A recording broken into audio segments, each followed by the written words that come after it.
And you see I have a rocket launcher in my inventory, but Yeah. that will not be used. I just have it set up in the game plus. Right. That's just that just happens to be there because he cleared the game with an S rank on another file, and it just like unlocks it as on the system file by default. But he is putting it away right now. So these this first set of zombies here, just running 3 steps. Oh, that's not good. Oh yeah. So the thing about zombies, we should probably get that out of the way right now. Yeah. Zombies zombies in this game. They have some pretty interesting movesets, and they tend to cut you off a lot. So it's like basically any time that we're going to say, okay, so this is how it works, the zombies are going to do exactly the opposite. That's just a fact of life with Code Veronica zombies. But what happened there was normally the way that line works is Pessimism is supposed to run 3 steps and then do like a sharp turn and then do like another turn to the right after passing those 2. But was that an instant bite or was it a I wasn't really paying attention. Instant. It was an instant. Okay. Yes. So zombies in this game, whenever they go, they tend to have multiple states, like one where they're just like kind of shambling forward. But then there's another where they gradually pick up speed, or sometimes they immediately go full speed, and then they throw their arms out. And when they do that, then they go into a state where it's like pure grab frames. All they can do is just like all you can do is just like try to run the opposite direction or try to shoot them and hope that they just like hope that the hit stun is enough to like stop them. But because we have no weapons, we have no choice but to take the bite, unfortunately. Also, to my left, we have Major Jiggling. To the right, the homie Patrick Drake. Yeah, we got our. Make sure you give those guys a shout out. Yeah, what is going on, guys?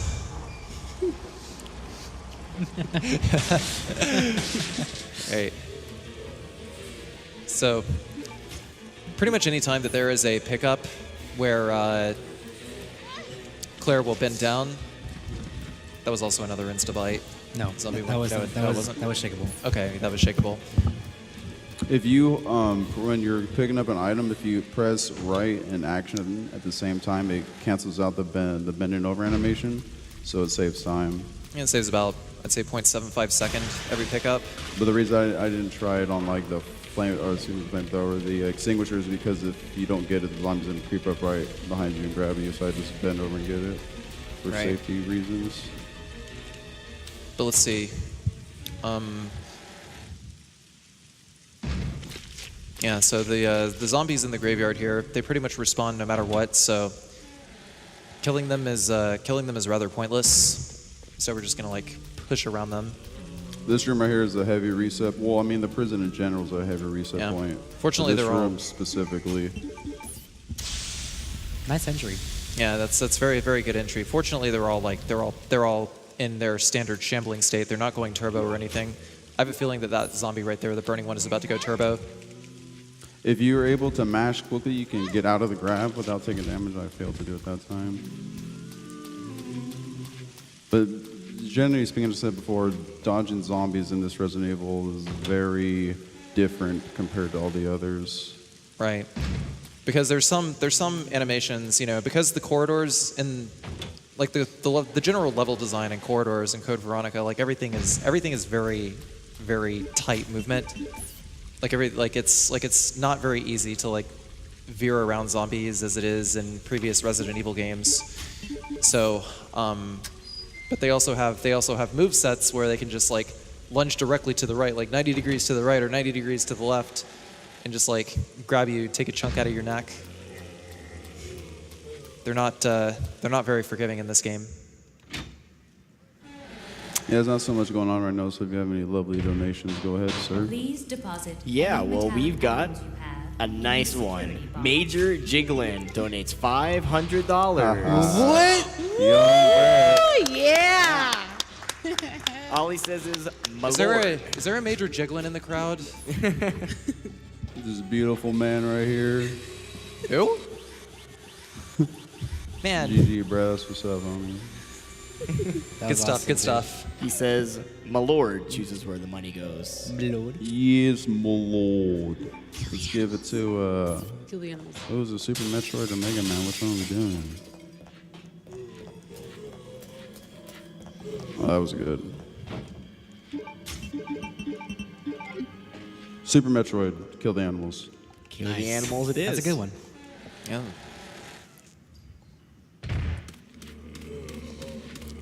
The zombies in this, the zombies so far have actually been pretty cooperative, which is nice. Yeah. But generally, the easiest dodges that you can hope for are the ones where they're one, not going turbo, and two, you have to kind of graze them a little bit.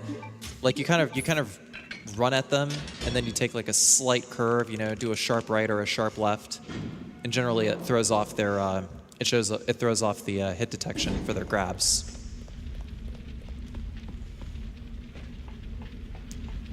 We're just going to be pushing some boxes here. If you have another one, go ahead.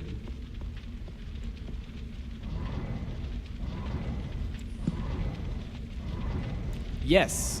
We have $50 from Insidion. I said years ago that I'd donate as soon as I had the means to, and time to make good on that. Love Mega Man X runs as well, so I gotta chip in to see that.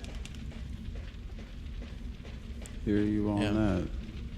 The area coming up here. All we're going to do is just correct our angle and hold up. You can actually push the zombies over the railing here if you get bit.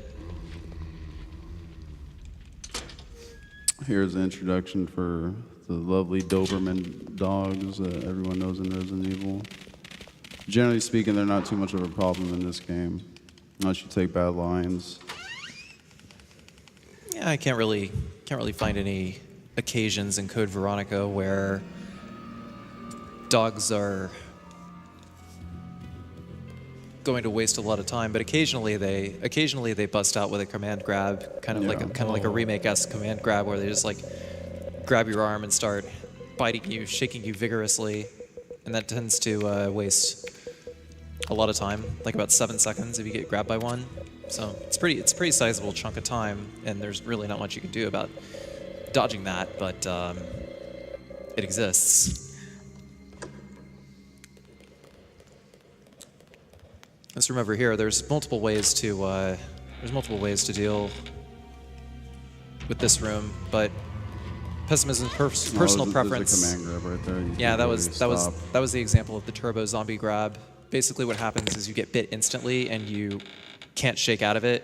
Like normally in Code Veronica, you're able to just like waggle the stick and just like throw the zombie off without getting bit. Also I'm sorry, I didn't mean to interrupt you. No, it's cool. It's just that's like the one time. It's the one Resident Evil game where you can actually get away with shaking off a zombie and having it not bite you. Yeah, for getting faster attacks, you just really hold down action. In other Resident Evil games, you mash for speed, but this one and pretty much the older ones is just hold, and the attacks will go by as fast as they can. Yeah.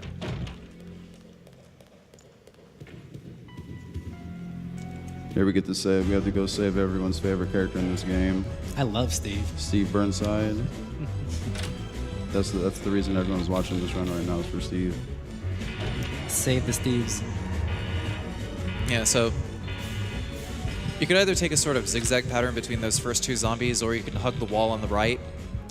Kind of difficult to say which one is more consistent. But in general, because the zombies have a very, very high grab rate, it's actually quite fortunate that there is an ability that lets you break out without taking a bite. But it is quite infuriating when you get grabbed by a turbo zombie and you can't break out of it. Especially back to back. Sometimes it can happen up to 3 times in a room. $50 from Blood Fencer. I've been watching every GDQ event for the past 6 years, and it just keeps getting better. Looking forward to seeing Code Veronica for the very first time getting destroyed completely in the glitch run. Thanks for tuning in, man. Appreciate it. So you'll notice earlier the handgun was not taken. There's not too terribly many enemies that you actually need to kill in Code Veronica. Like mostly on the first disc, you just like kind of leave everything alive mostly. So putting away the handgun, maybe all the people at home, might be wondering, you see Claire running around with a knife, and only a knife. It's like, well, is this a knife run? What's going on here? But it just so happens that the knife is actually the fastest way to kill the first enemy that we're going to come across. So it's not like a pure knife run. We have 25 from Rail Mom. Another small donation for Doctors Without Borders. Continue with building momentum of donations for this great cause. Thanks again to the gaming community, the organizers, staff, and donors for their efforts. That zombie can be a little tricky sometimes. Yeah, it's actually there's actually several ways that dodge can mess up. But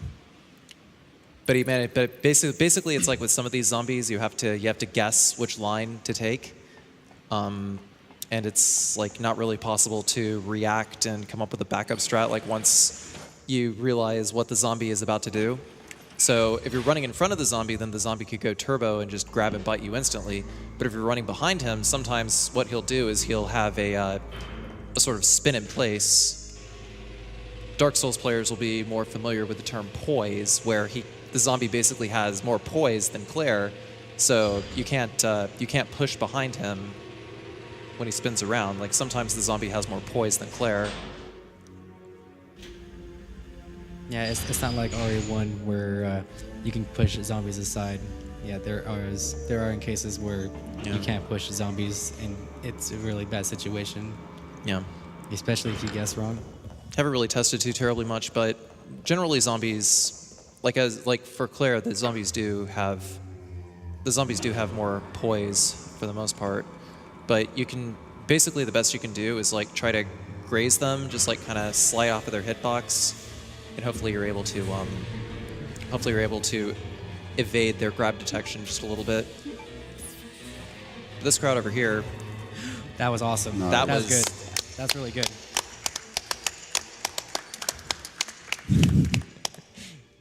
but yeah, that was actually quite risky. Pessimism doing a little bit of showboating over here.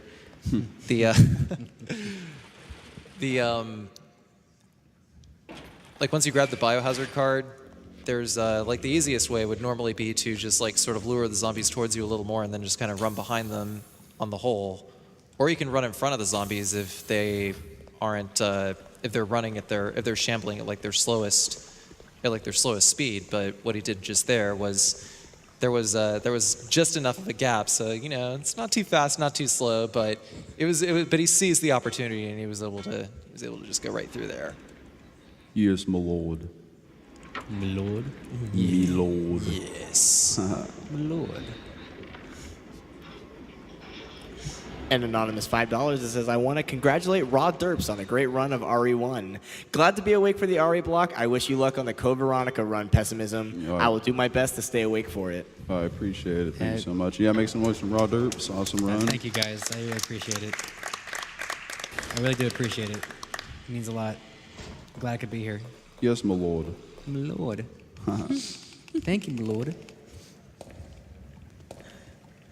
Yeah, if you have another donation, go ahead. Not Yeah. so much going on right now. $50 from Cosmo Other Coder. Been watching on demand for a couple years. First time watching live. Keep it going, guys. Oh, and animals, frames, and all other speedrunning stuff. Duck151 with $30. Staying up extra late for the Resident Evil runs, and it's definitely been worth it. Best of luck on the run. Donation goes to save the animals because they'd save you if it was up to them. Thanks for tuning in. Appreciate it. Cabs with $50. Wake up, watch amazing speedruns, donate to a good cause, sleep, repeat. Ah, the good life.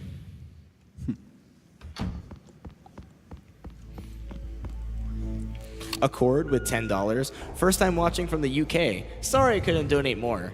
I loved playing Code Veronica on the Dreamcast as a kid, and I can't wait to see it glitched out.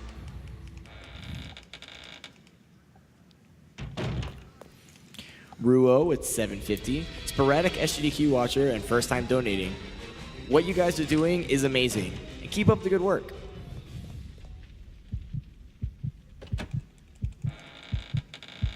$50 from Enza Denimo 222. Really enjoying the stream. I hope all the runners try hard to beat the games as fast as they can. I think you're going to try a little bit hard there, Pessimism? Oh, I'm trying. Oh, yeah. So, this is the first enemy that we have to kill. Good buddy, Stretch Armstrong. Good old buddy. Bandersnatch. So Bandersnatches are among the more annoying enemies in the game.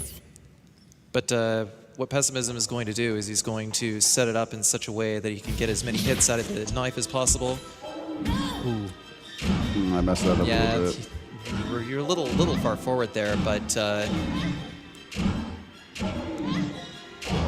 basically what he was trying to do was he tried to lure the Bandersnatch into pulling itself across the way, and then try and sort of wedge Claire between the Bandersnatch and the guardrail, so that way he wouldn't have to set back up. Yeah, if done correctly, Between you slashes. can you just slash him and he misses a couple times. I unfortunately was positioned incorrectly.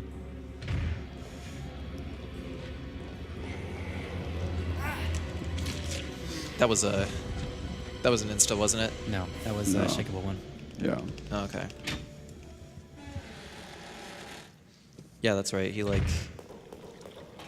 Over, if it was instant, then It would like just then happen. yeah, like the bite would have happened. Like the bite noise would have happened like a split second after he's like ah. Yeah, over time, people will know that like, okay, that was instant, and no, that was not instant. It happens quick. Like it's like you can tell when the bite happens, like, and then you can tell when it's not like the command grab. In most Resident Evil games, when you get put into caution, your running speed is decreased. Fortunately for Code Veronica, there is a decrease, but it's extremely minimal compared to, say, RE2, RE3, et cetera, et cetera. Right. It's basically it's not completely negligible, but it's also just enough that grabbing a green herb would wind up actually losing you more time to heal from that. So we're just going to wait until the next first aid spray to heal.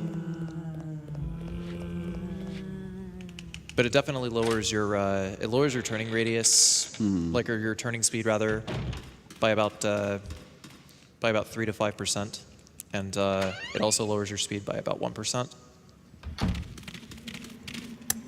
I'd probably say like around 2% actually. If you have any more, my friend. Absolutely do. We got $200 from your old dad. I've donated every GDQ, so this won't... Yes, thank you. Your old dad would be proud to hear you clapping. I've donated every GDQ so far, so this won't be any different. I know this money will go to a good cause. Good luck to all the runners, and thank you, staff and commentators. Your old dad is proud of you. An extra $50 goes to the guy in the red plaid shirt to save or kill the animals. I'll say save the animals. What? Oh, we're saving them. Yeah, I mean we just had $500 go towards killing the animals. I think I want to stir the pot a little bit. At least 50. Just a little I'm bit. a little worried, but I'm sure you can clear this just fine. He's in the deepest of cautions right now. Yeah, red caution. So right now Pessimism has less than 100 HP, Yeah. which is out of Claire's max of 200. Whenever you go under, actually it's really more under 50 HP, I think. So this is actually like really close.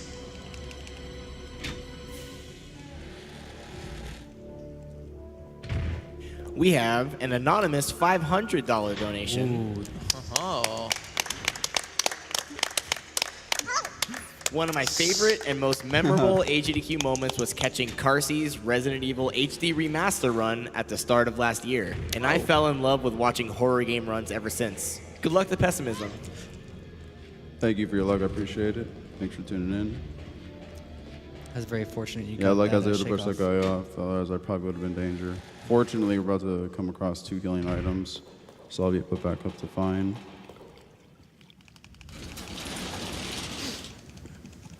We've got $10 from Mr. Marximus11. Always great to donate to an awesome cause, but even better when one of my favorite streamers and friends is running an amazing game. Pess is the best. Much love, and I know you're gonna smash this run. Yeah, much love. Appreciate it. Thanks for your time. Scary jump scares. Here's the healing that we would appreciate at this point. Yeah, it's a good thing that it's there too. So that should heal you back up to around 150.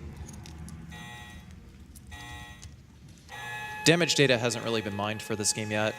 All we know is that the max HP value is 200. Less than 101 and you're in caution, so you suffer speed decreases at that point. But you don't suffer any major speed decreases until you are in danger, which is around 25 HP or less, I believe. $10 from S. Dreadnog. New to speedrunning, and I absolutely love it, just as much as I love the cause this is for. Good going, guys. Thanks for your donation. Mad as a Hatter donates us $150. Says, I never knew this existed until I stumbled on through it through Carl Sagan 42. Hope this is a much needed pick update. Cheers from Alaska. What's up, Alaska? Hello, Alaska. So the bowgun here is going to be... Oh, I messed that up. No. Oh, okay, you hit 9 instead of 2. I was like, wait, but you hit 2. $150 from Von Osmonds. Longtime viewer, first time donating. Almost slept through the segment I wanted to donate in, but here you go. Kill the frames, and save the animals. So the bowgun there, as I was saying, is requisite for... well, first up, these albinoids here, you just absolutely can't... you absolutely can't get through there, except maybe like... It's possible to run through them. It's possible to run through them, but it's a very, very, very slim chance. So you're more likely to suffer like 1 electric shock going through there, like about 1 or 2 electric shocks. But we needed the bowgun for the glitch that we are about to perform later. It's not like a terribly game-breaking glitch, but it does significantly change out the route throughout Disc 1 for Claire. Mm-hmm. But also because we need explosive arrows for some bosses later as Chris.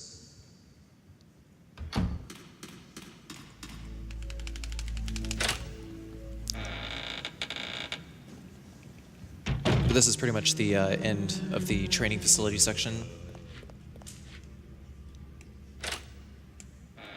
$10 from Herbsy. Hey guys, keep on going. Watch the GDQ for 3 years now, and it's always fun.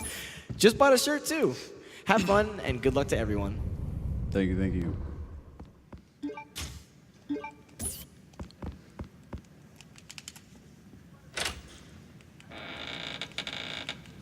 London donated $5. I am excited to see you run Code Veronica, Pessimism. I wish you luck on the run and hope the best for you, because Code Veronica can be a hard run to do.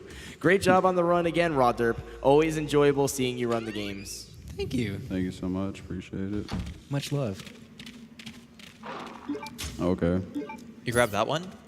Wow, those iframes. Why that one as opposed to the ones like... What's that?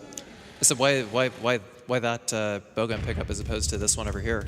Well, it's for double. It's for safety. So in case anything goes wrong for Tyrant or Tyrant on the plane, I don't have to go and pick him up in the spider room in Antarctica. Oh, okay. Because that Brian saw it happen to me last night. It's terrible. Yeah, that was very unfortunate. That's the nature of the run, though. Yeah, but thank you for the message of the luck and everything. I appreciate it. You're right. This Resident Evil game is definitely one of the hardest in the franchise to run.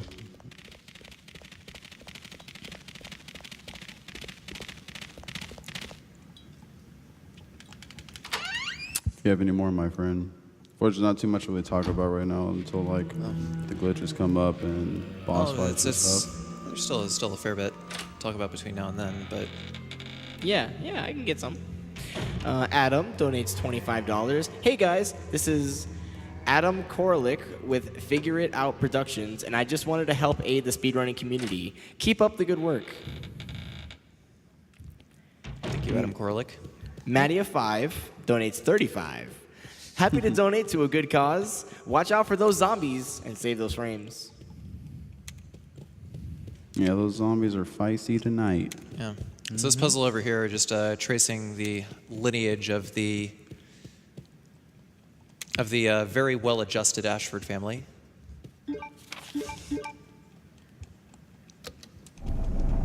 Which is really just, press all the buttons in the right order and grab the hidden ceramic, typical Resident Evil style. You guys remember when we got a $500 anonymous donation?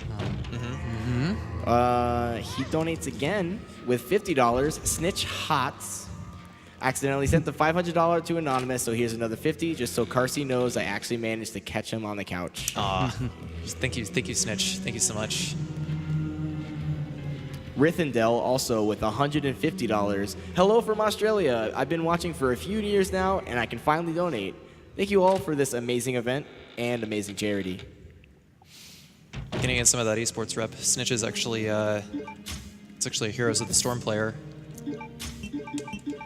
Actually, can I note real quick that it's a quality of life thing that if you have a full inventory and you try to grab like a green herb or a fast, I think maybe even a blue herb if you're poisoned, you can actually use that herb or fast even if your inventory is full, which is nice. It is very nice, yes.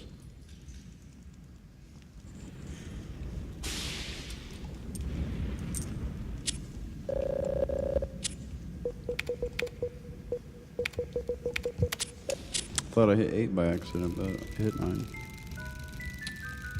This is a lovely tune for the Ashford family.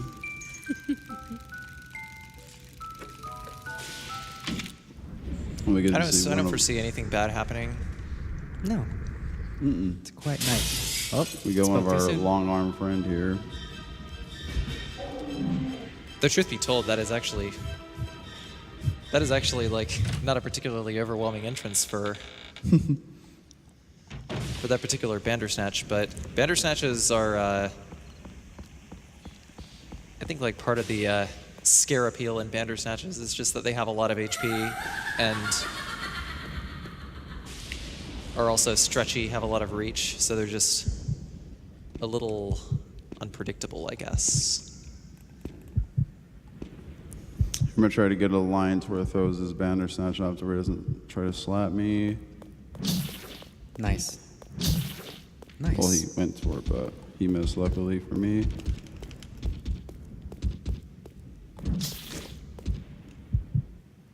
Also, you might ask yourself, why do I have the lighter equipped? Basically, there are bats in this game, and the lighter keeps them from attacking you. Yeah, like generally Code Veronica in itself is a very, very dark game. So having a lighter to be able to find your way around is quite nice. But it also has the added benefit of keeping away bats.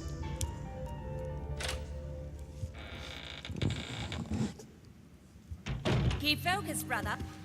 We have $50 from Jan40. Hey there, keep up the good work and love watching the stream during my summer holidays, but please save the animals, not frames. Greetings from Germany, and good luck to everyone. Cheers from USA, my friend. Speaking of Save the Animals, a quick update on Save the Animals versus Kill the Animals. Kill the Animals is ahead by $114. Very, very close race. They're both sitting around 30,000. So as this gets closer and closer to Super Metroid, I hope you make that work. Where is your empathy, people? Kill the Animals was winning for the longest time last year out of nowhere. Save came out and won. I feel like GDQ. Save the Animals is overdue. You know, it needs to happen. Did you say it's overdue? Did I say that? I don't know. Well, Save the Animals needs to win at least once. You know, I'm sure it's won maybe past GDQs. Has it? Yeah, I'm pretty sure it's won like HGDQ. once or twice. Okay. I think one of the runners was actually on like a good run too, and then he had to save the animals, and he was like, "No, what the heck?" Oh, it had to happen. Yeah, it had to.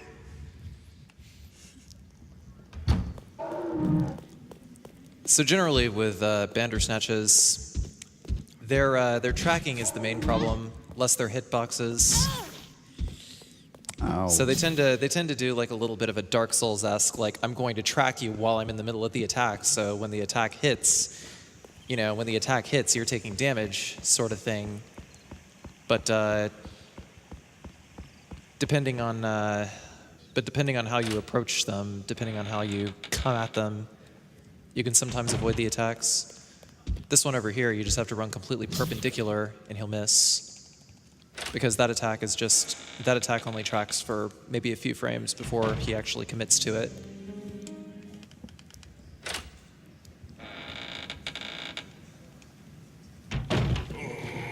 So we're going to be solving the rest of this area here, going to pick up the Eagle Plate, but not before we dodge a couple more Bandersnatches. Yes, this next room coming up is very dangerous. I actually died here when I was practicing a few days ago. Hopefully they are nice. Yeah. Well, generally, as long as you... That was not the start we wanted. It's fine. Yeah. It'll be fine. Yeah, Okay, that's that's good. good. Okay, we're fine. Yeah. It seems like if you just run directly towards them, There we go, cool. Nice. that's good.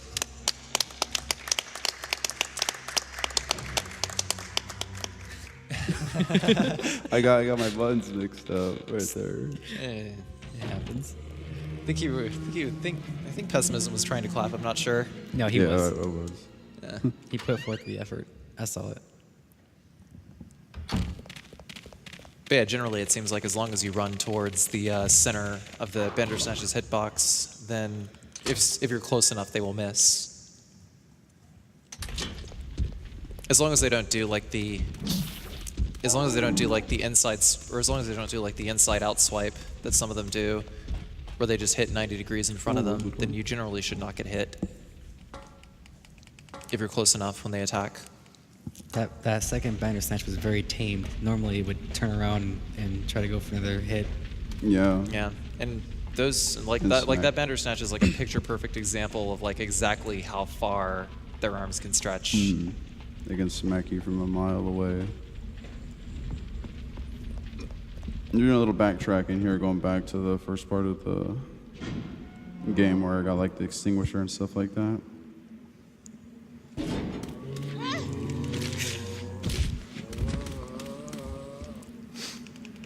That wasn't turbo, was it? No. No, that was just a bad line.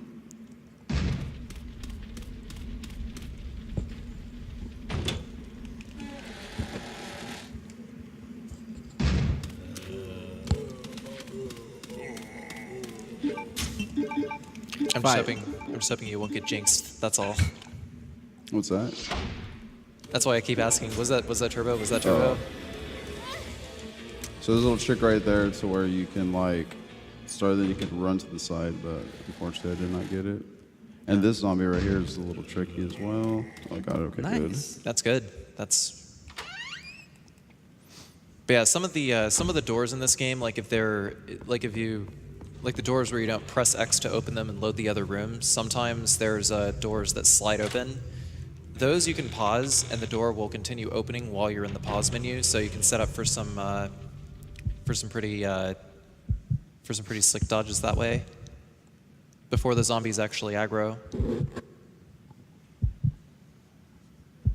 Get a lovely 20-second door here. But it's supposed to be foreboding. Mm-hmm. It is.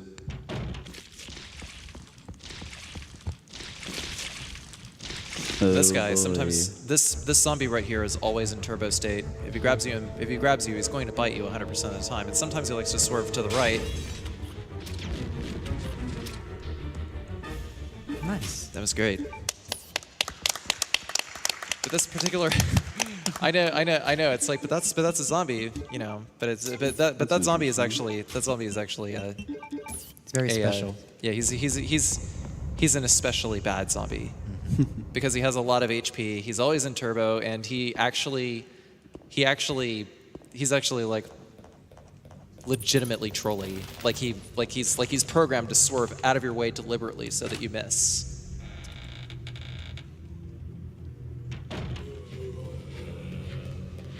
And as you saw, normally, you know, taking a load of grenades to the face would normally blow your head off and probably half your torso, but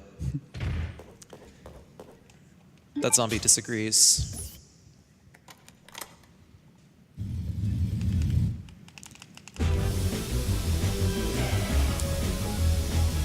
Get a lovely 2 in here, pushing this thing around.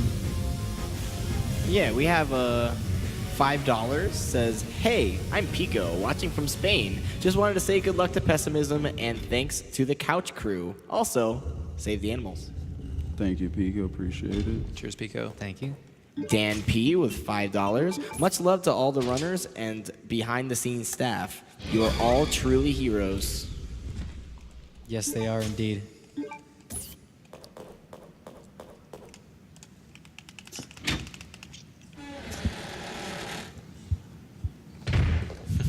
$50 from X9 just says, "Hi, David." What's up, David? dodge. How's it going? Hello. David seems really cool. Yes, he does. Hello. Is there David anywhere in the crowd? I don't know. I can be David. No, I want to be David. Everyone gets to be David. Yeah. Everyone gets to be David. Some days. Everyone has their David days.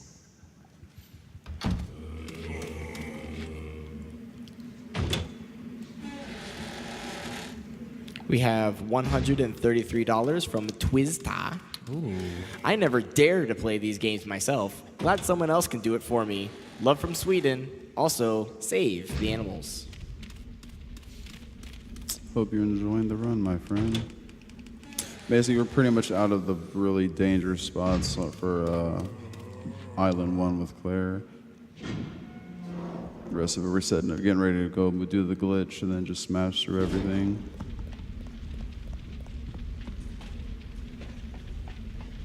Yeah, there isn't too terribly much else except leading towards the exit, the first disc. Which is fortunate because there's only one disc for the Xbox 360 version and the PS3 version. The Dreamcast, I believe, has 2 discs, correct? Yeah. And also the GameCube, right?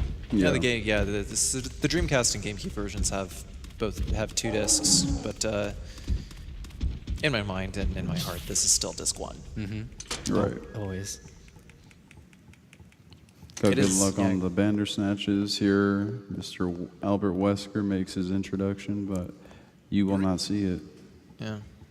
In this cutscene here, actually, some of you might be familiar with the rat Dij. You can actually You can actually see him behind the plant during the Wesker cutscene. Capcom actually created a fun little scavenger hunt in this game. There's a battle game that you can unlock as a bonus, and by completing said battle game, you can find a diary written by a rat that you occasionally see in a cutscene. So here we're setting up the glitches. You see where my lighter is. Right. So basically, what he's doing is he's equipping the flame arrows. I have no idea if that messes it up, does it? No, you're good. You're good. Yeah. Okay, I've so actually never just got left out of do it. that. Yeah, it doesn't Okay, mess it yeah. up. Yeah, you got it. Nice. So the glitch is what it is it is a quantity value. Like it basically changes the quantity value of one weapon with another, or with another item. And in this case, instead of drawing from the 10 explosive bowgun arrows that are currently in the bowgun, it keeps the weapon model loaded as well as the attack animation, and it instead draws from the 80 or so regular arrows whenever you use one bowgun bolt. So now he's able to use 80 explosive arrows. But basically what it does is how it works is the playing manual. What you do is you say, for instance, you have the playing manual in slot 1, and you have a weapon in slot 2, and the thing you want to draw the quantity value from in slot 3.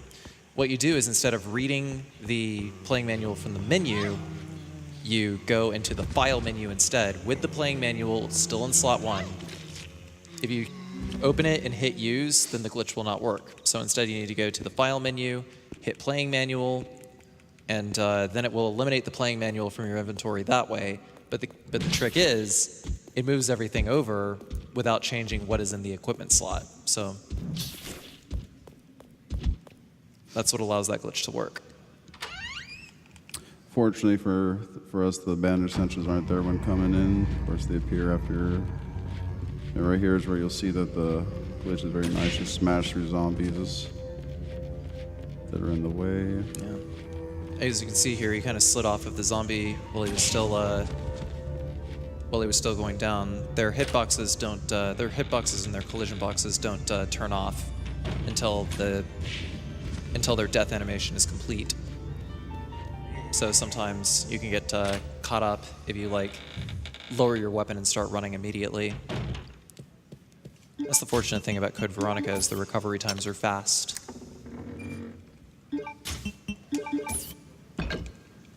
You could do a little menu trick by holding down, or down right at the same time, so you can glide through the menu like that. So we went from slot 1 to slot 4 to slot 5 to slot 8.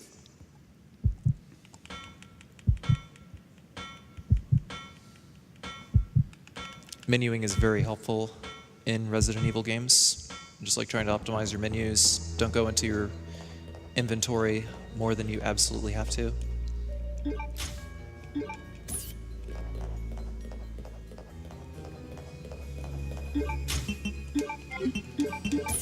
But the effect of the value swap glitch or the playing manual glitch lasts for as long as you don't choose to equip another weapon. So as long as Pessimism doesn't equip another weapon, we're safe. We can still use it. I actually have a question about that. When you get to play as Claire again later, do you keep that same glitch? No. The effect of the glitch goes away as soon as there is an in-game event where the weapon model would be unequipped. So in Claire's case, that would be after Nosferatu. So as long as you know as long as another weapon is not equipped, then it'll stay for as long as Nosferatu, and you can keep using explosive arrows as long as you pick up regular arrows. Okay. If that makes any sense. Definitely. It does make a lot of sense.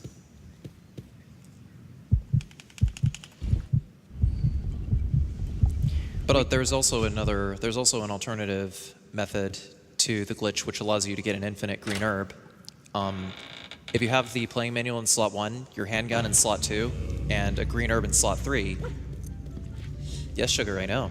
If you have the green herb in slot 3, then you can use the playing manual glitch, and it would transport the green herb into your equipment slot. At which point you could fire it off because it's a quantity value of 1. But the green herb has a unique property in Code Veronica in that whenever its quantity value is is at 0, what'll happen is you can use it and it just underflows to 65,535, so you can just keep using it over and over again. So you have what is essentially an infinite green herb.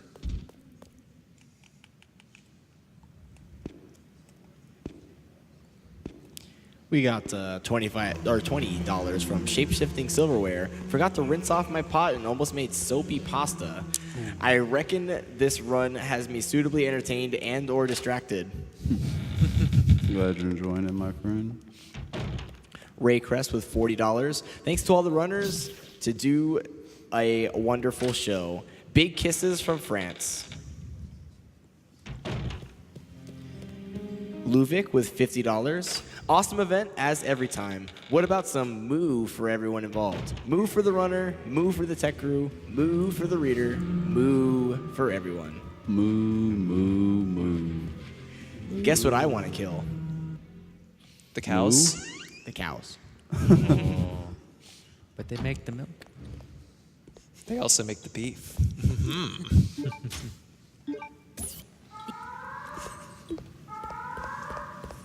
Claire. Also, another trick you can do, you can move around before you can actually gain control of Claire. Like normally, I would be facing straight, but you see I was facing down when I was able to control Claire again. Get to that airport. It's a cool little trick that'll save you a second.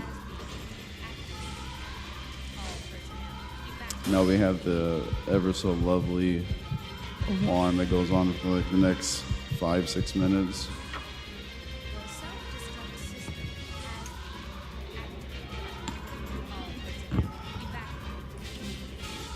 We've got $10 from Lucy56. Watching GDQ since 4 years, and horror speedruns are always the best. It's nice to see the runners speedrunning Resident Evil games. Good luck to Pessimism, and a lot of greetings from my favorite speedrunner, Carsey, on the couch. What's up?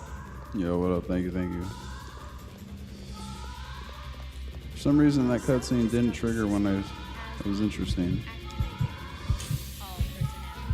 What, the one where he runs? I kind of Yeah. dozed off for a sec.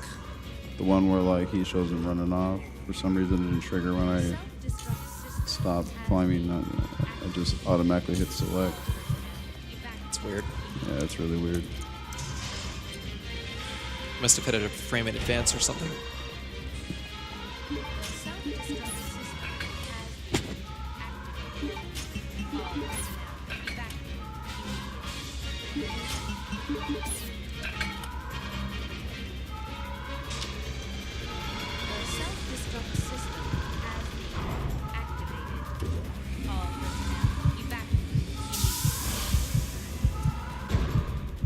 So right about here, you know, you could even go as far as to put the bowgun with explosive bolts away, and you would still have it. You would still have it equipped.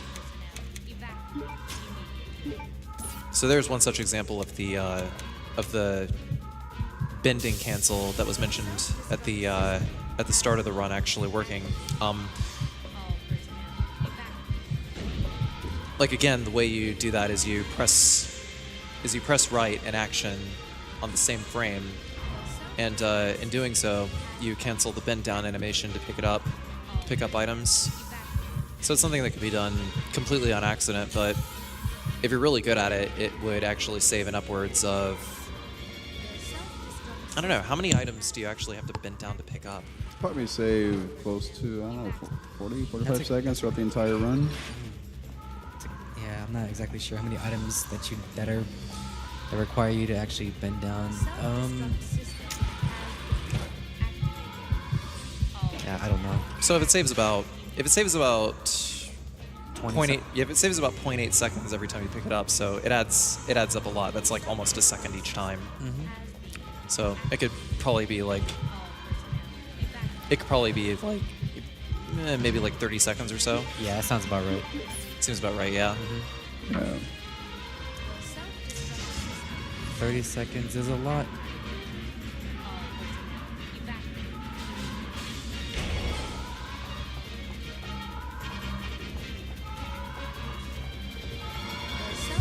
The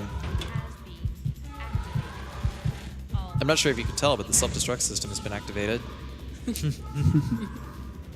Unfortunately, you can't do said glitch here because there is a cutscene whenever you press the action button. There's like a cutscene that just like pans the camera over to the dead body before Claire picks it up. So you are unable to cancel that. The self-destruct system has all personnel. But all this is leading up to raising the bridge so that we can escape the island. Via the airplane. Yeah, via the seaplane over there. And in doing so, it means that we can't go back the way we came, so we have to go all the way around. And while we're doing so, we have to fight a boss. A boss that's very familiar to the Resident Evil series. Self-destruct system has Just a boss.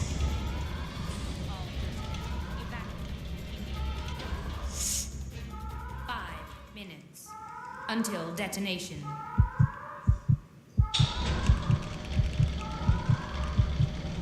So we have to sit through, like, this is one of the few unskippable cutscenes in the game. Well, you can skip this one, which introduces the boss, but otherwise you actually have to sit and watch the elevator physically go up. And then we're also getting like these extra long opening sequences with the boom, boom, boom, boom, boom, boom, pretty much every door. The tension is real. Yeah. So we're going to just use the explosive arrow glitch on this boss over here.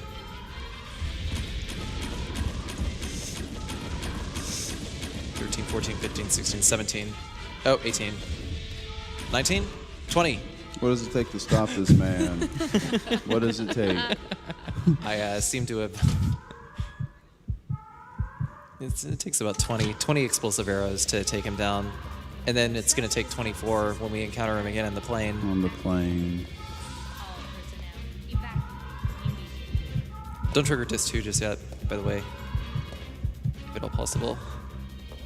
The self-destruct system has been activated. Yes, my lord. My lord. The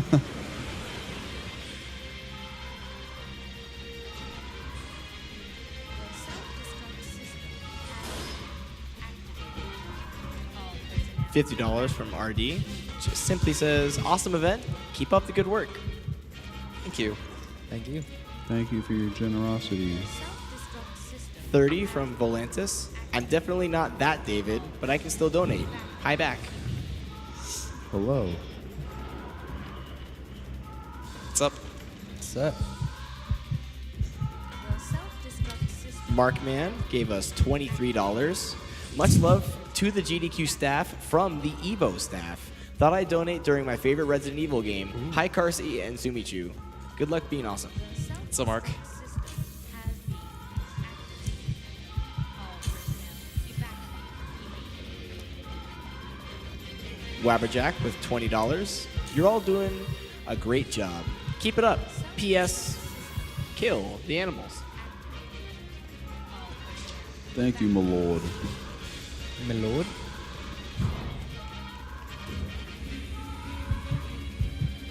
I don't know. I think Claire has a nasty habit of saving animals. All personnel evacuate. Oh, are you referring to... Okay. The rat. But anyways, the tyrant over here. In order to beat him, it takes 24 explosive arrows. Literally, all you have to do for this fight, it's actually really easy. Is you just have to mix up 24 explosive arrows, or just use the glitch and get 24 explosive arrows, and just fire exactly that many, and then catapult him off, and he will never reach you.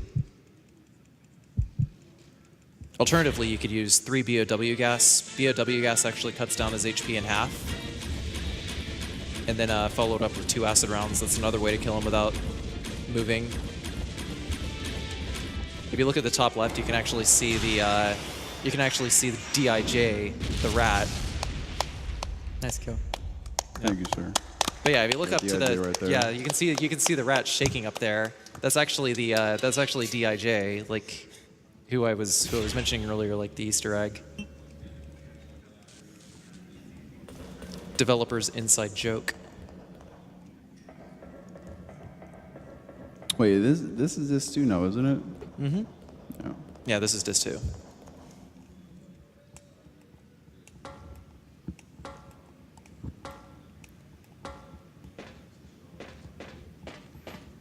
Here, Venomoth is introduced. And Venomoth can do some nasty things, him and his buddies that you'll see in a little bit. Our good buddy ATV moonlights as Herbert West. Herbert West. The Reanimator.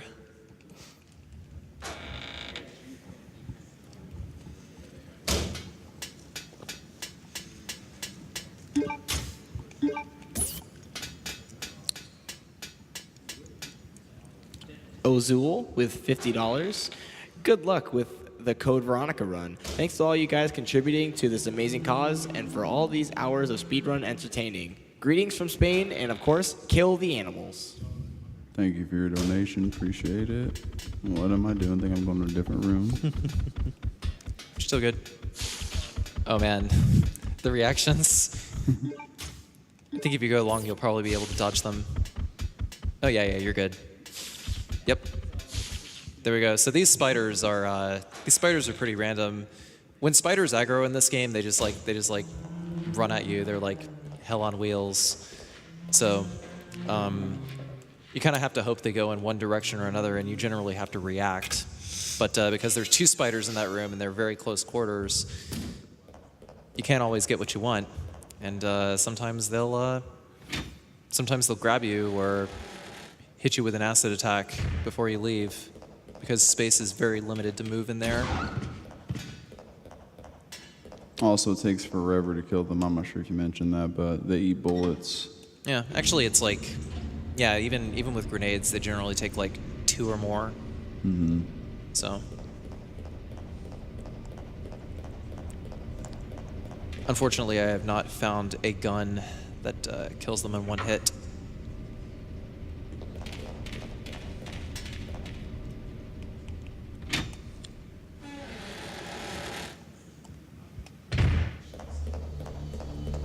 Doesn't really matter too much, though. So for this here, we just have to examine this in order to be able to tell what shape we have to cut the valve handle in later.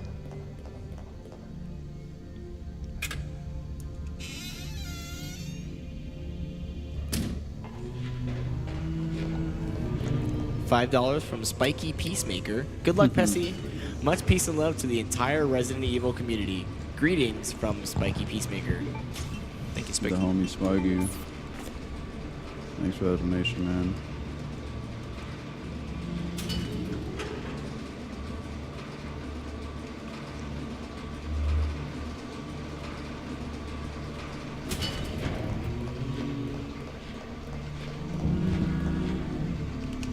So we're using the BOW gas, and well, not using the BOW gas, but transporting it into this room, and it just happens to break and flood this room. A little lore factoid here: the BOW gas is actually the P epsilon gas from Resident Evil 2, where if you deploy it in scenario A, then it makes the enemies in scenario B in the laboratory stronger, and the effect is still much the same in Code Veronica, because there were actually 3 spiders in that room, one of the spiders that we couldn't kill, and that actually winds up becoming the boss spider later. Because it's been exposed to, yeah, that's actually the Black Widow that comes out of the isolator. I never knew that. I didn't know that either. Yeah. It got exposed to the P epsilon gas for too long, so it wound up growing exponentially. Here are the next bosses that being introduced.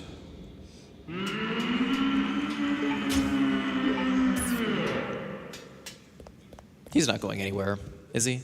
No. At least we hope not. Yeah.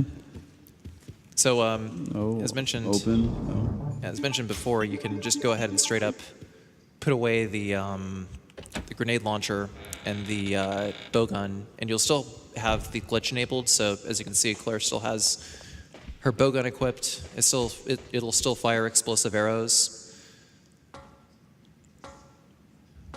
Basically, just generally using it to trash zombies in tight corners or in tight corridors and killing bosses. It's significantly easier to use the crossbow, or really any other gun for that matter, than it is to use the sniper rifle on Nosferatu.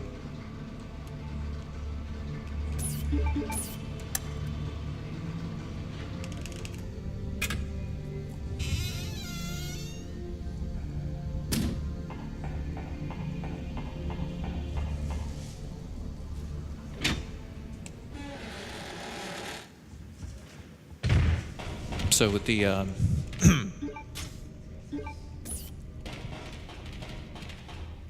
so the valve handle, now that we have that, we can use that to cut an octagonal valve handle in the machinery room across the way from here, and that's what we're going to use to turn off the flow of poison gas, which is preventing us from escaping.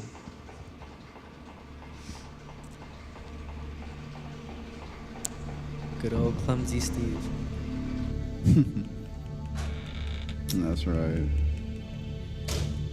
His infatuation with Claire. That was an accident. You were hoping to bank that for Steve later. Right. Speaking of Steve,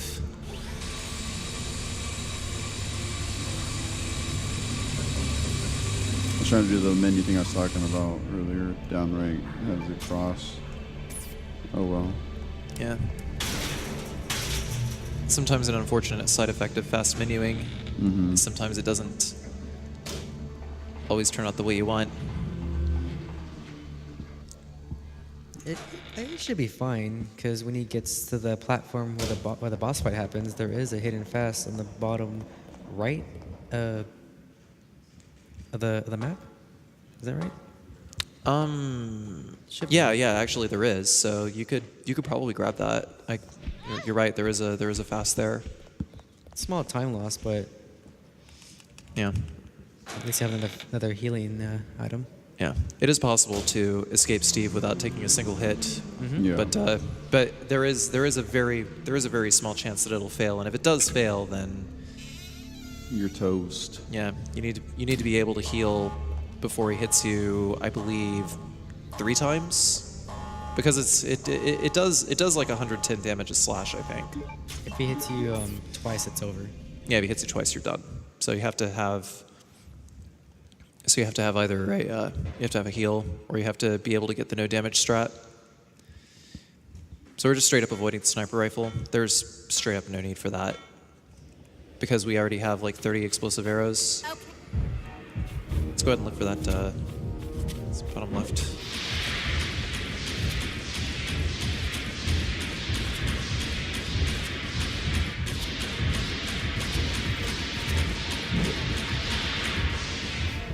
Somehow this man is still standing on his own.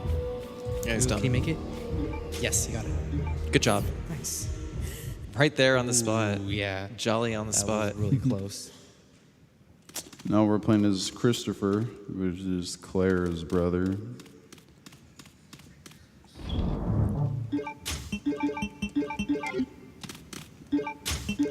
So we still have the knife in our inventory because it's going to be used as a key item later. There's no need to eliminate it. And we're just swapping the handgun and the bullets for the explosive arrows and the... Ooh, that's yeah, that's luck. unfortunate. So he has to do the 2-cycle worm. If the worm busts out and... nice. yeah. So even if you cause enough damage to the worm, it needs to be up as you just saw. Like if he does like a little dive into the ground, you can't Yeah. trigger its death scene while it's doing that. Right. The worm has to be out of the ground and screaming in order for you to actually trigger the death animation whenever you deal damage to it. So even if it's at 0 HP, it won't die until the next time that it screams and you hit it. Can be a nasty time loss for sure. But otherwise, it's I mean, it's like the one cycle is, I'd say about like 50% of the time you'll get a one cycle, but otherwise it's going to be a two cycle, and two cycle generally wastes like 10 seconds or so. Otherwise, the best you can do between cycles is just get as close as you can to the elevator and then spin around and shoot him again. Yeah, also what you can do is if you don't want to fight the worm is you can go trigger the elevator, run back to the door you came through, and then go to the elevator and you can go in. That's what's done on the knife category. Wait, you actually don't have to kill the worm? Yeah, you can just do that, what I just mentioned. Yeah, you can trigger the elevator. Of course, it takes time for the elevator to come down. But if you can. go back into the save room and go back out, the elevator's down. Yeah. I did not know that. Yeah, that's what's done for the knife. Yeah, someone was saying that you could avoid the worm, but I didn't actually know that was possible. Huh.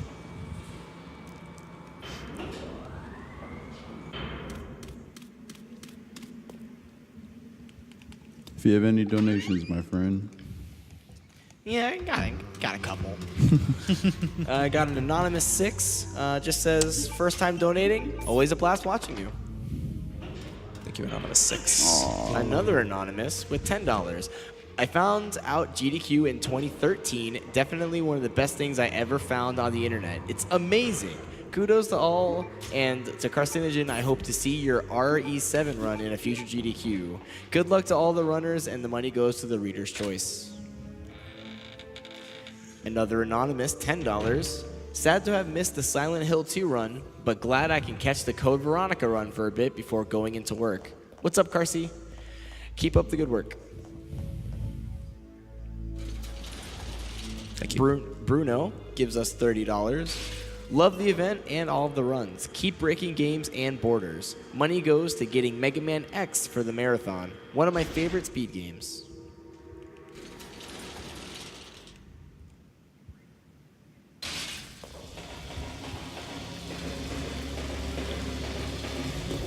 Palmer with $30. Thanks for everything you do. This goes towards saving the frames.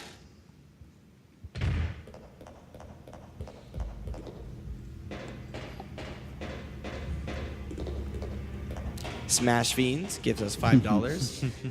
Good luck to the homie Pessy, and shout out to the homies on the couch and off screen. Donation goes to my Lord's Choice. The homie Dean. It's good to hear from you, man. What's up, dude? Much love, man. Mega Man. Mega Man. Cheers, Dean.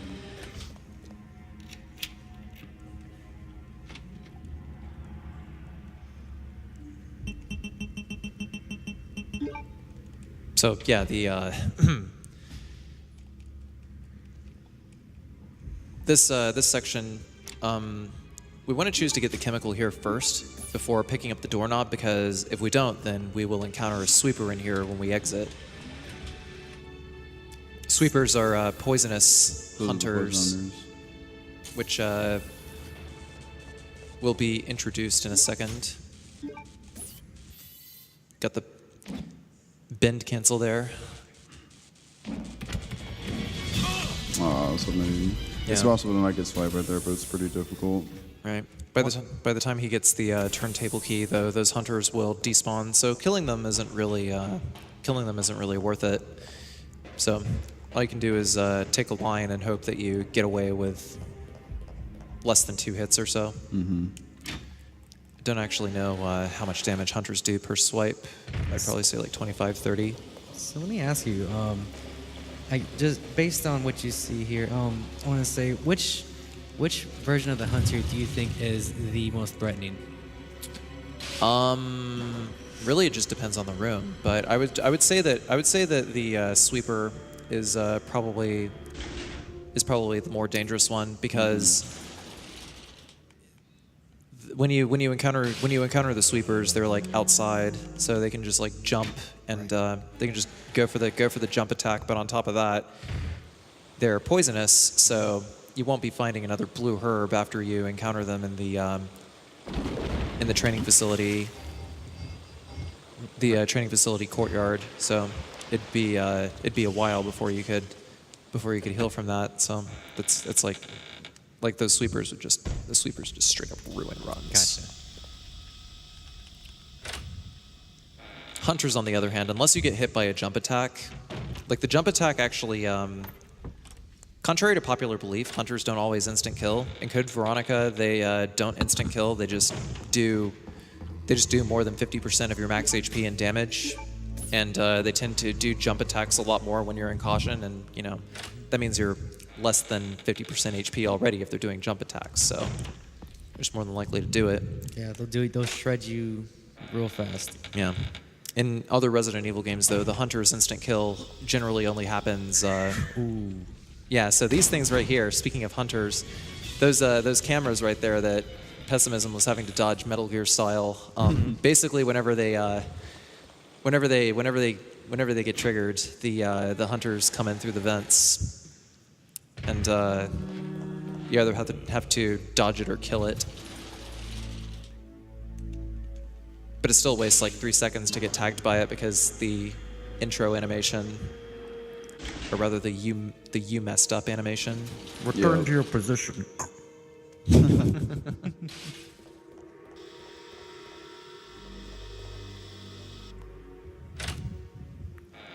But generally, yeah, like hunters, they don't decapitate unless you're at less than 50% HP. I don't believe they decapitate in Code Veronica. But they still do a lot of damage with jump slashes. So if you get hit by a jump slash, I hope you have health. Mm-hmm. Yeah, hunters, particularly in Resident Evil 0, they're very nasty. Stun lock you to death easily. Yeah, hunters in Remake and hunters in 0 are by far some of the worst because, well, it's like hunters in 0 are just really, really tanky. And hunters in Remake just have like a lot of extra hit stun. Basically, when you get hit by it, then you're reeling backwards for like 5 seconds for just no reason, which generally sets them up for their instant kill. KO, Yeah, their one hit kill. It's like hunters one hit kill very liberally in Resident Evil HD Remaster. This Bandersnatch over here. I tried. It's the last Bandersnatch in the game, but he's not in a very he's not in a very auspicious position.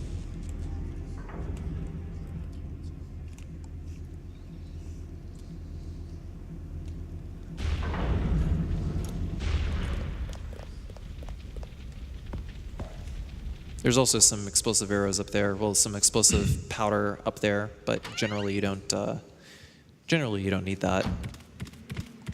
It helps to have for Alexia too, but the faster option is going to be grenades.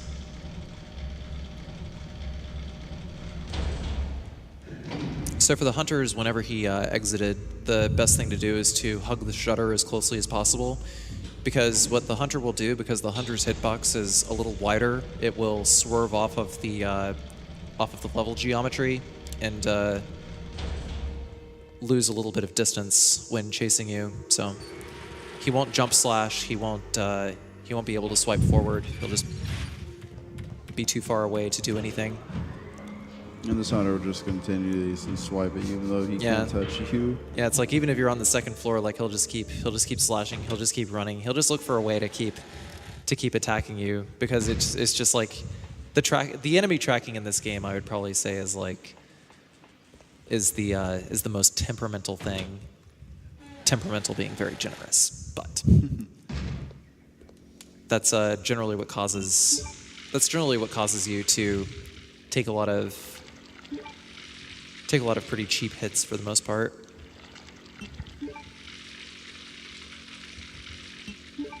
So to solve this puzzle, you have to have a total of 7 liters of oil, and you do that by hitting the number 3 twice, hit number 5 once, so that you have 1 left over in 5, and then you can just hit 3, 3, 5 again, and then you'll wind up with 7.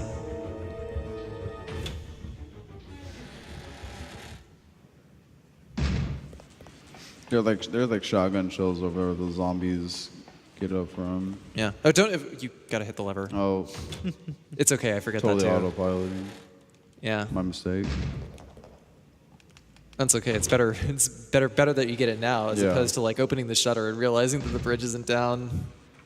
I mean, do. Yeah, that happens. That happens to me at least like once every other speed run. I can't count how many times I made that mistake.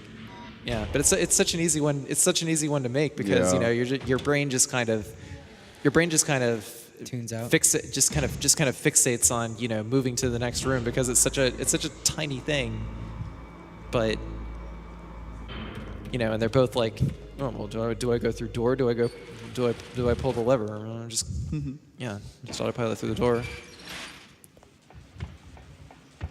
Another hunter here. He's basically going to. By swerving to the right, by swerving to the right, he actually keeps the hunter from jumping. Because the hunter needs to actually be locked on to the direct center of Chris's hitbox in order to be able to jump slash because it's a proximity-based attack.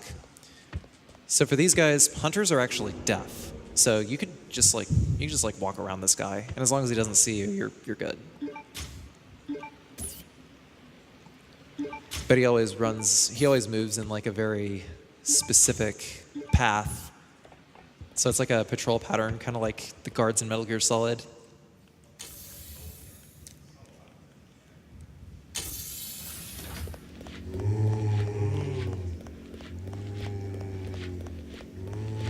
Good room. Yeah.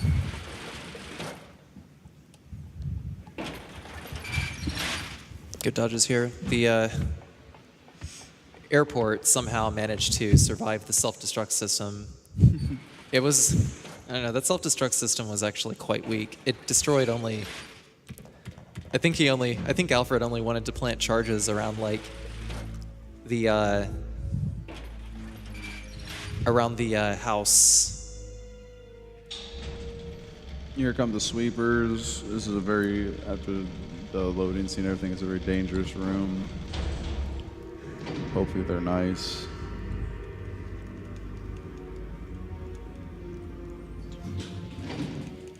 And let's see.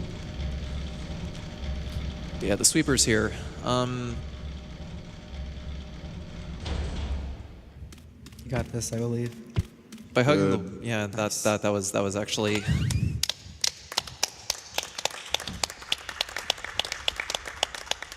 That room That can was- turn very bad if you don't go through that door right away. Yeah.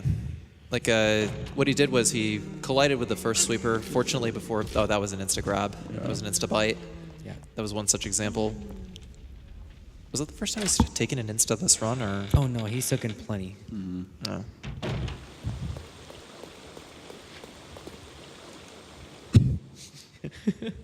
That zombie. Yeah. Yeah. But the sweepers, it's like you have to take a very specific line to get around it, and if you're off by even a little bit, then you'll get hit and you'll get poisoned, and there's not another blue herb until you go to fight the albinoid. Yep.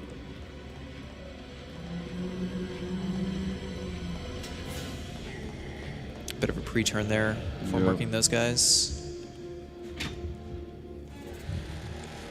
So hunter in here, you can just avoid him by Immediately holding up. charging at you. Yeah. So But it's then like you run hunters. into the room. Hunters generally run faster than you can get away from them. But even worse, they tend to skate forward whenever they attack. So it's like if you're running away from that hunter and he's running towards you, you're going to take a hit. So about the only option you have is to fire off a shot at him. Unless you're in that room where you can just like hold up and just trigger the loading and get away from him.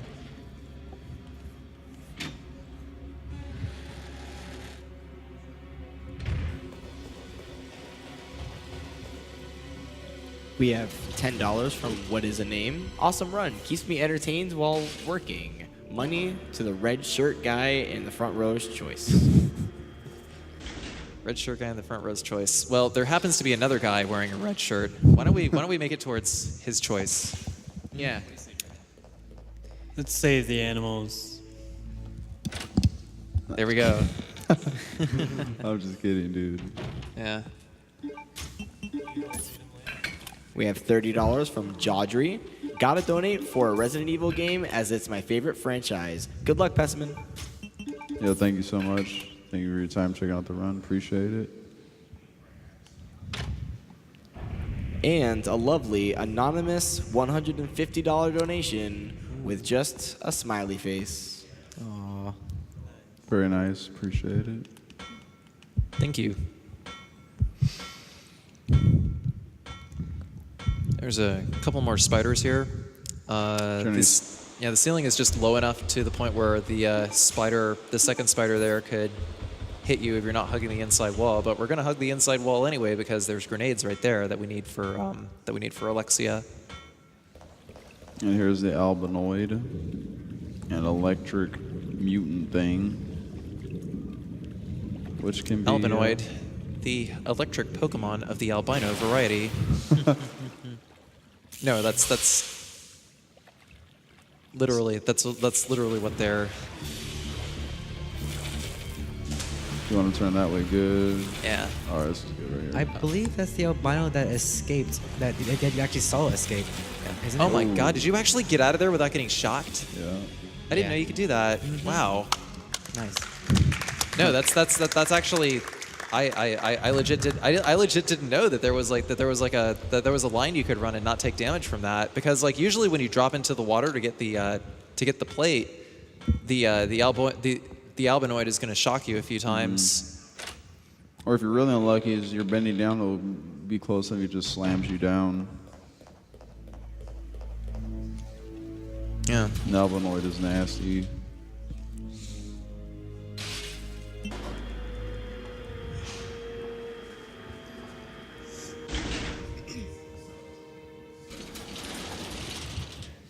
We have $50 from Stubby. First time I'm watching any Resident Evil runs live, and they're awesome. Dude, me too. Also, 99% sure that a friend of mine is watching, as he loves the Resident Evil games. So, if possible, could the runner and/or couch say hi to Joel? Hello, Joel. What's up, Joel? Hope you're enjoying yourself with the runs. Much love to you, Joel. What up? What up?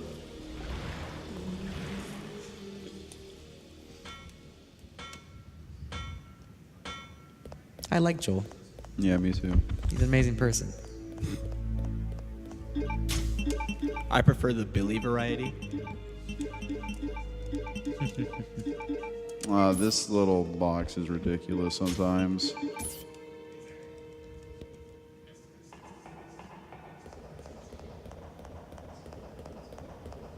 We're in the Antarctic now. Yeah, bro, this is the final part of the game with Mr. Christopher. So the explosive arrows that he has left over from the fight with the worm are generally used on the tentacles that come out of the wall that are now populating the Antarctic base since Alexia has woken up. Mm-hmm.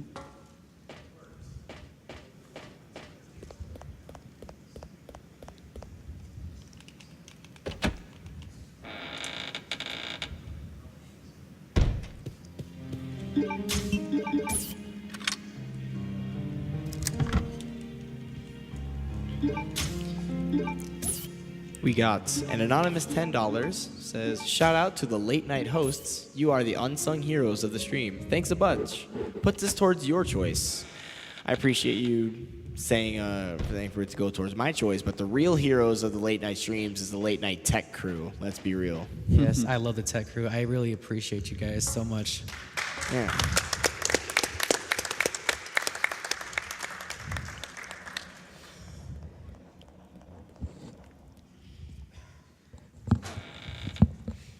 To be honest, you guys weren't going to get RE1, but the tech crew fixed the issues. So thank you guys.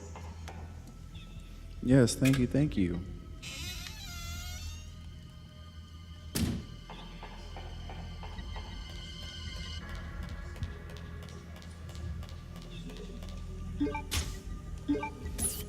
This Roddy. room- go ahead. Sorry. Roddy donated $30 and says, back to work, but still watching SGDQ in the background. Donating because Pessimism sounds like Nick Offerman. Let's see that Majora's Mask glitch run. Cheers. This room can get a little nasty sometimes if you get unlucky. Yeah.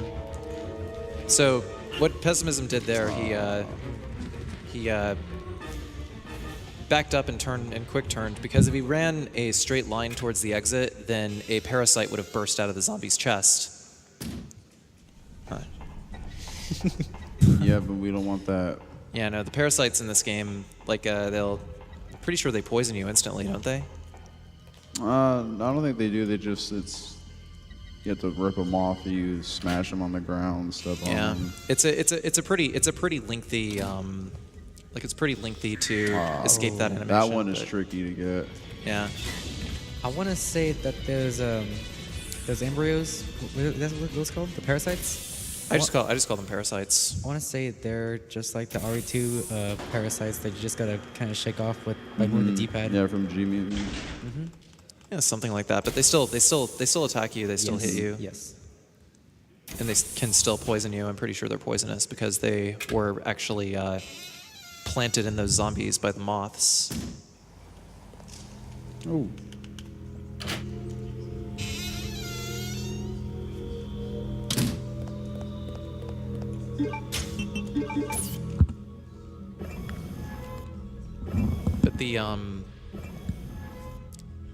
But yeah, the parasites erupting from those zombies is proximity based, and the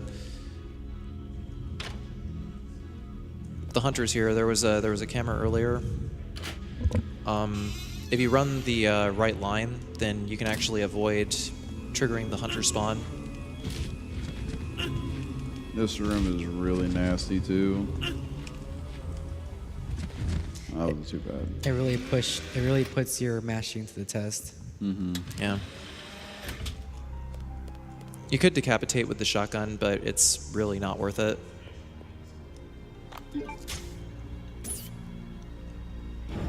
Also, you didn't. Pessimism didn't grab the side pack earlier. The side pack is actually not necessary as Chris Yeah, either, it's a quality of life item. right? So if you needed, suppose if you needed extra health, then it would be worth it. But in the glitched route, since you only have the ammunition that's in the explosive arrows and the grenade launcher to carry you through the rest of the game, there's really no reason to pick up the rest of the health unless you really, really need it. And if you needed to pick it up, then you wouldn't have to open up the inventory to use it, because your inventory would be full, and it would just prompt you to go ahead and use it on the spot. So It is very common to get tagged right there. You can generally expect 2 to 3, although it is completely possible to get no little tags from those things. right, it's possible to get through it without taking a single hit, but Extremely otherwise, uncommon, yeah. But otherwise, the only way to get through them is to shoot them with the dual machine pistols. And just like kill them one at a time. It's quite painstaking.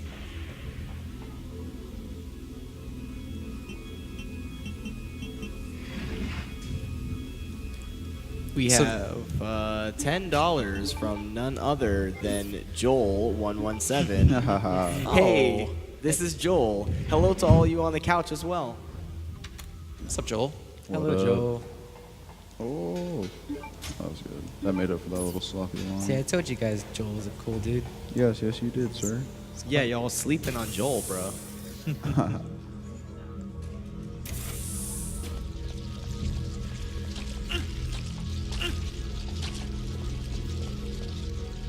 I actually got the stopless little line right there earlier when I was practicing. It was not to be during the run, though.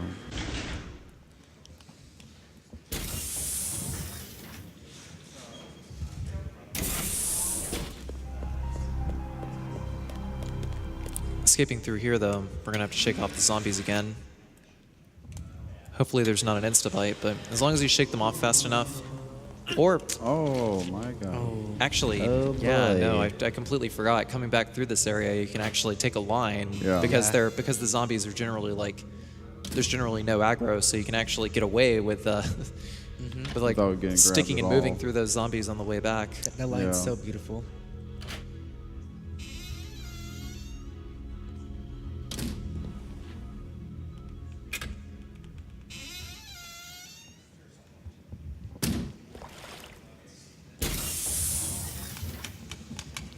$50 from Door Inspector, donating to one of the best games for inspecting doors. Thanks to everyone in GDQ for hosting this great event. Now, let's open another door. Thank you so Yes. much for inspecting all of these quality doors. Everyone loves the door simulators.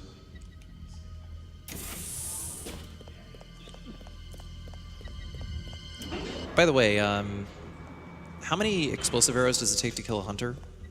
2, I believe. You're. Are you planning on killing the hunter near the dragonfly wings, or? Kill them with grenades. Okay.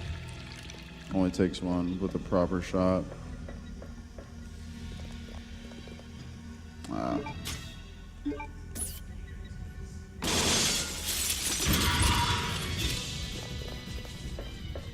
All right. I already have the right.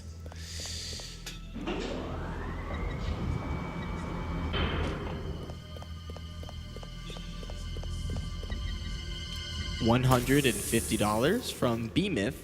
Always willing to help Doctors Without Borders. Let's help those doctors out and save those animals. Thanks for that hot 150, B-Myth. Thank Yeah, you. Saving the animals. here's a giant arachnid we were talking about earlier. Right. Okay, good. If you get really unlucky, he can trap you right there. He just continuously knocks you down. We're on point with Where all of is these he? bend cancels, actually. Oh, Ooh, that was close. I think the hitbox on that one was a little less wide. I think. Do you have iframes when you're climbing objects? Yeah, you do. Okay, then that makes a lot of sense. I feel that should have hit. No, it was actually a lot more. It was actually a lot more direct, like in front, than it was going to going towards the sides. Even though like his right legs were moving, Okay. it's just a really quick, direct front side attack. and that is the end of the sweepers. Shouldn't encounter any more of those guys ever again. So at this point, we have 8 grenades left over. Those are going towards Alexia 3, or Alexia 1 and Alexia 2. And we're gonna take control of Claire one more time here.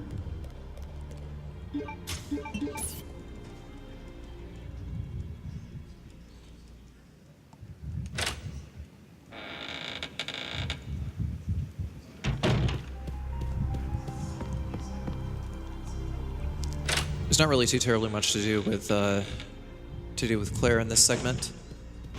It's a very short 5-minute scenario. With a very dangerous area. But yeah, it's very short, like Right. Carsey said. So we're coming up on Steve. Steve is notorious for being very fast, dealing a lot of damage, and generally being unavoidable as far as taking said damage.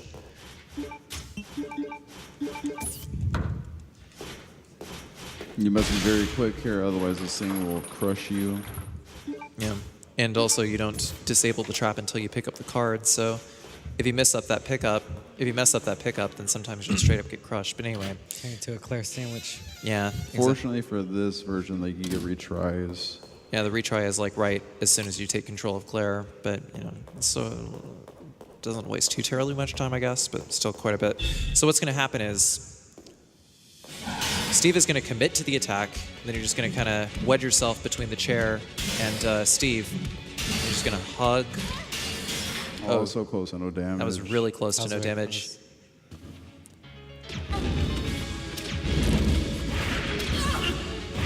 Nice fight. And Alexia, yeah, Alexia is very, That's really good. yeah. Alexia is very, very quick to take down. It only takes 3 explosive rounds to eliminate Alexia in this phase. She has a lot of area of effect attacks, but obviously we're not going to be seeing very much because all we had to do is just stand there and shoot. Generally with Resident Evil games, there's always one correct solution for each enemy as far as taking them down quickly.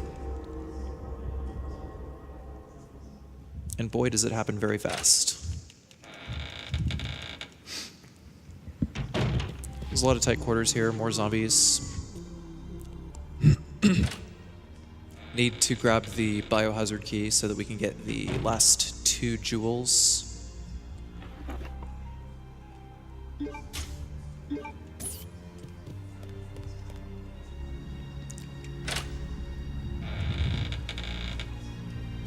Hero of Time with $50. When I had the time to watch, I didn't have the money to donate. Now that I'm making the money to donate, I don't have time to watch. Why must life be so complicated? Supporting how I can regardless. Great people for a great cause. Thanks always, GDQ, and love from Japan. Also, Mr. Blonde DVE donates $5 and says, hi. Hello. What's up, What Mr. up, Blonde? Mr. Blonde. You're both great, by the way. Oh, somehow that said no.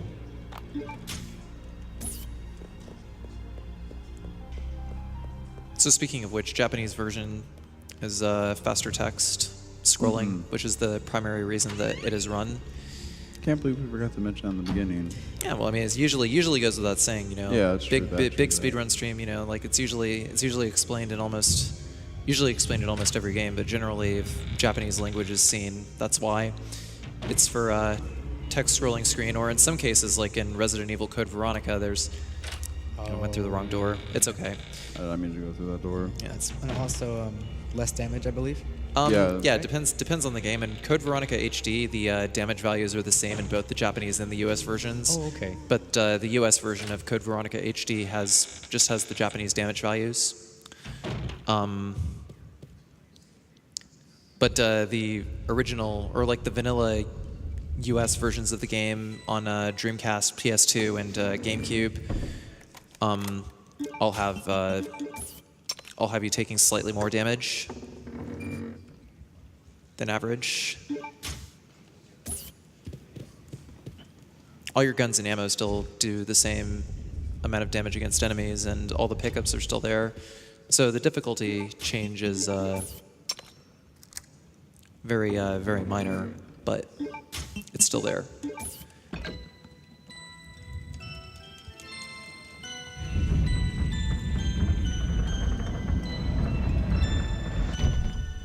A lot of times in earlier Japanese games that get localized stateside, they are a little easier in Japan, but significantly more difficult in the US version.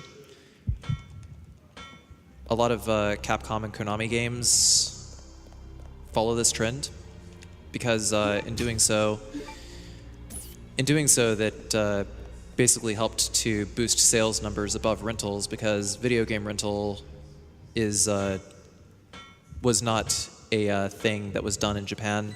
I'm not sure if there was a legal reason behind it, or if they just like never opened any rental stores. I think it was illegal, but they believed that by making the games harder, when people would rent them, it would encourage people to buy them more. Gotta beat that game. Yeah, man. They know they know what terror they were unleashing upon our kids.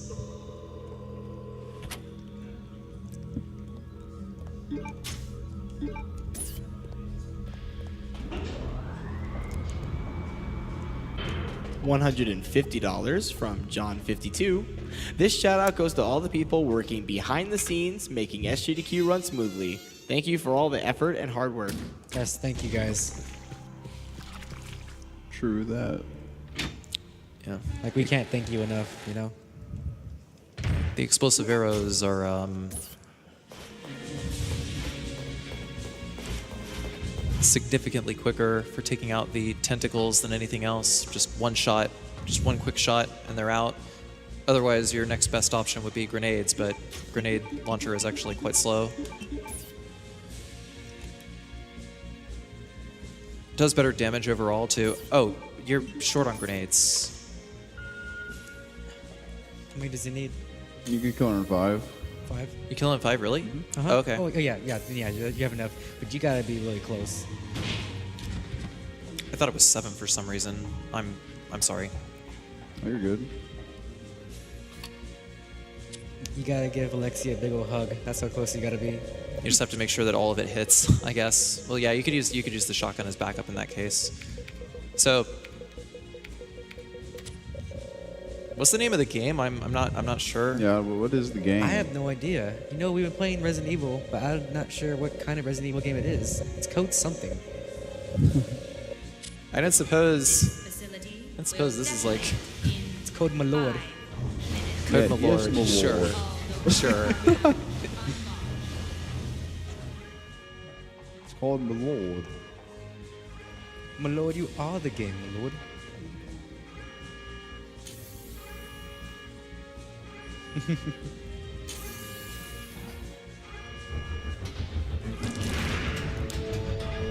So for this part over here, all we have to do is just tag her once with the shotgun. Just any weapon will do. She only has 1 HP in this phase.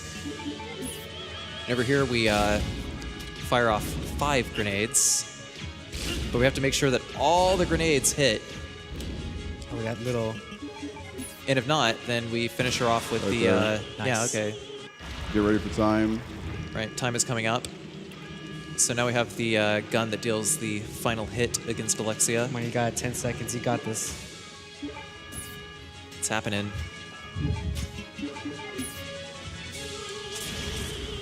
2. Uh-oh. Time. Time. Woo! All right. Let's hang on a sec before we shift.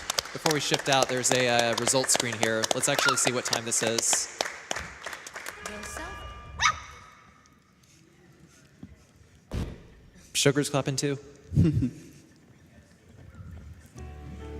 So we got 142.37. 142.47. There we Nice. go. That is good. Yeah, that's good. Get hype. Get hype. Yes, Sugar. He got the time. He did. You hear him. Well, let's go to Veronica. I want to thank everyone for watching. Thank you to GDQ for setting this up, giving me the opportunity to run this. Thank you to my homies in the back with the couch doing support. Thank you everyone for watching. I appreciate all your time. Thank you so much. Cheers.